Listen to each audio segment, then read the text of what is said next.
I do not understand why the Germans had to be the last ones in making progress. Some of this spending is spending we would all have hoped would have happened years, if not decades ago. The majority of Tesla's valuation comes from future market growth expectations. We think it's overvalued. Self-driving cars are the future, but there's a lot of competition around. So the possibility of success is lower for Elon.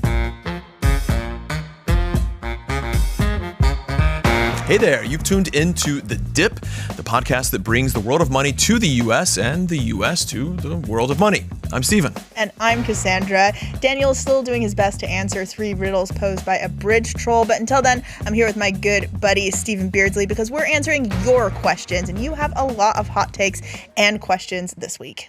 That's right. We dug through your comments, and there are a lot of comments, some of them pretty juicy and a little bit pointy. And we want to get through some of those, and we've also got some questions that we've posed to some of our experts. So, of course, if you ever have any questions or comments, please do leave them under one of our YouTube videos. We'll do our best to find you a good, solid, hardworking answer. But our first comment that we want to get to, it's a bit of a question, a bit of a comment. It comes from EZUTune9851. It's a long one, but here's what they had to say. They said, investing infrastructure is definitely a must for Germany, but the problem is not that simple. Are they going to digitalize the government, make the things faster? Are they going to produce cheap and independent energy like nuclear power? Are they going to make the people work harder again with adjustments on taxes and social benefits? Or are they just going to spend all the money on railways, army, and fiber optic internet cables, which was supposed to be done 10 years ago? All right, well, we put this rather long question to UC Berkeley professor Ulrike Malmendier. Take a listen.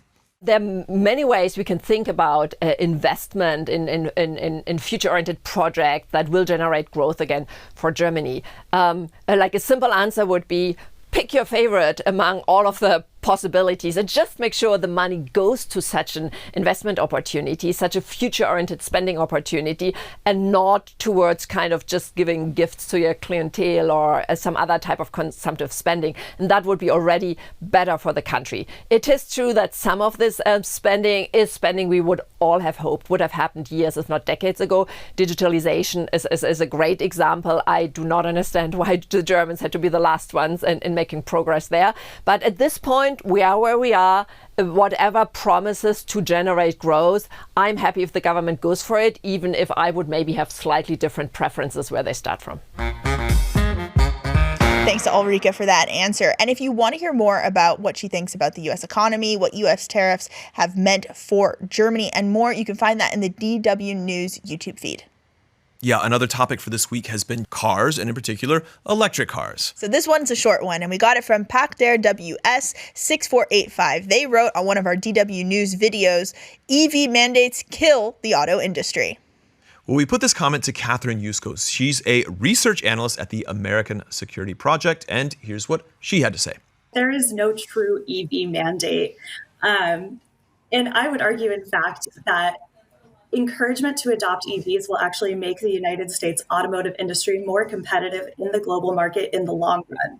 So the United States primarily sells its vehicles to Canada, Germany, and Mexico. All 3 of these countries are seeing an uptick in EV adoption. If the United States' primary consumers abroad are looking to adopt more electric vehicles, and the United States is not producing that technology, it's going to become less competitive, and those consumers are going to get those vehicles from another country. So while an electric vehicle mandate is not necessarily the way to go, nor has it ever truly existed, it is wise for the United States to invest in electric vehicle technology, or at least keep up with evolving international demand to remain a competitive global player in the automotive industry. Great answer there from Catherine. Many thanks to her for that. Yeah, and staying with electric vehicles, because like we said, you guys always have a lot to say about this. We spoke last week about Tesla and this massive pay package that CEO Elon Musk could earn if he meets some really ambitious benchmarks. And on one of our DW News stories on this very topic, you all had a lot to say, but it was this comment from Dan that caught our eye. Dan wrote, Tesla hasn't even come close in earning $1 trillion, yet they offer that amount to Musk. Trust Americans to cook their books. Bankers beware. All right, we put that point to Seth Goldstein. He's a research analyst at Morningstar. Here's what he had to say. Well, Tesla is a very high growth company, and it's valued as such. The majority of Tesla's valuation comes from future market growth expectations. In this case, Tesla being successful, developing cars that can drive themselves and humanoid robots that are useful to be sold. So Tesla, we think it's a little expensive. We think it's overvalued. But if Elon Musk were to reach his $1 trillion pay package, that means Tesla's become one of the most valuable companies in the world. And if that's the case, then shareholders are making out pretty stocks going up about 6 times from current level. And Musk gets paid alongside the shareholders. All right, many thanks to Seth for that answer. If you like what you heard there, you can find the full interview on our last episode. Just check wherever you're listening to or watching this podcast right now. And before we get to our last question, I of course want to say that you can always post a question or any hot take like you've heard already here today on our feed in the comments section. We will find it. We are always looking in the comments and we're going to do our best to answer it. And we had another comment about the Tesla pay package from DW News viewers. This one came from Actions Speak Louder Than Word. And they said, let's compare shareholders' wealth created by Tesla vis-a-vis Nvidia. Nvidia has created wealth multiple times over Tesla, yet its CEO and founder does not demand a ridiculous $1 trillion USD bonus.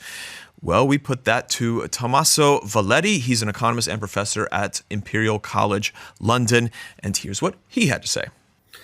Well, also the CEO of Nvidia is getting a lot of money for himself, for sure. Nvidia sits on a more robust business, I would say, because all the compute power that we need for all our large language models these days is going through one of the chips, which is sold by Nvidia. So I see the future going in that direction.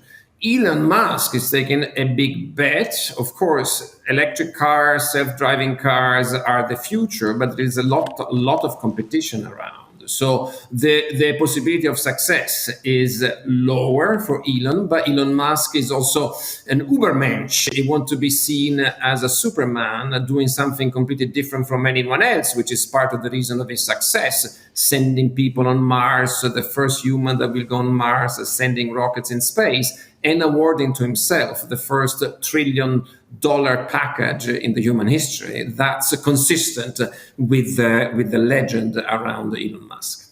All right, a big thank you to Tommaso Valetti for that answer.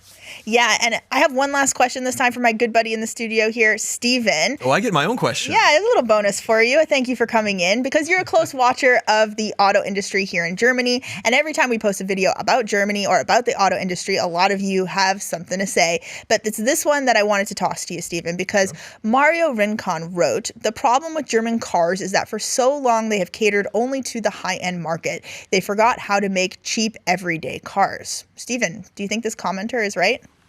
I mean, I guess it depends on what you mean there, because there are premium brands like BMW and Mercedes that many people think of as having obviously the higher end luxury cars.